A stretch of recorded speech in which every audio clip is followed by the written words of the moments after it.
Allah in the Quran did not talk exhaustively about marriage. Like He didn't describe all the things that make a marriage work. There are very few places in the Quran where Allah gave us some insights.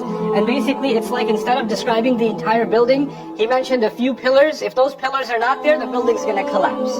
Right? And one of those pillars is that the money responsibility is the man's responsibility. Men are financially responsible for the groceries, for the car, for the fuel, for the electricity bill, for the school, school supplies for the kids, everything. Everything. And that starts from the very beginning. When you get married, you take the responsibility of paying a mahr, a dowry. If you didn't want to agree to it, then you should never sign that document.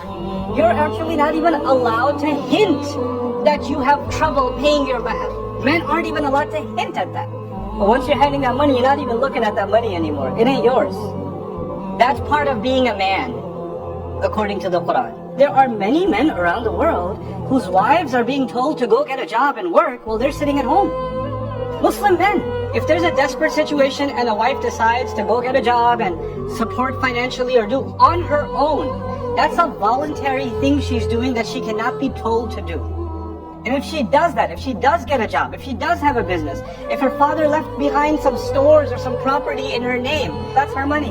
You can't touch it. Allah made this equation in which she has a financial advantage, meaning your money is basically hers. And her money is hers. And you can't look at it. You can't keep your eye on it. This financial sense that men are supposed to have is critical, and Allah mentions that as one of the first conditions of what makes a marriage work. So men are responsible for all of this, and they better, drip their sweat and break their backs earning for a family and go through all of the labor that they need to go through to take care of them and provide for them and protect them and take care of them emotionally and financially and physically and all of those things. Well, what do the women owe then?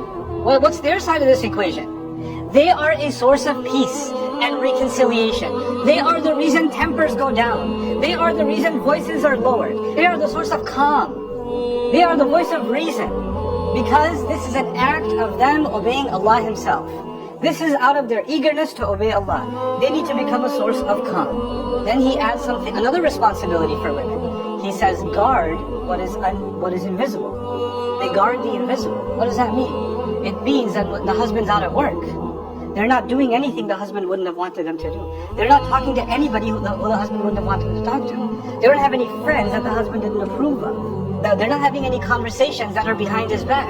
Conversations that are private between husband and wife are not being shared with her mother or her sister or whoever else, because they're supposed to guard that. Before Allah mentioned love, before He mentioned care, He said the first purpose of marriage is so you can find peace with each other. When you look at someone, you just calm down and relax.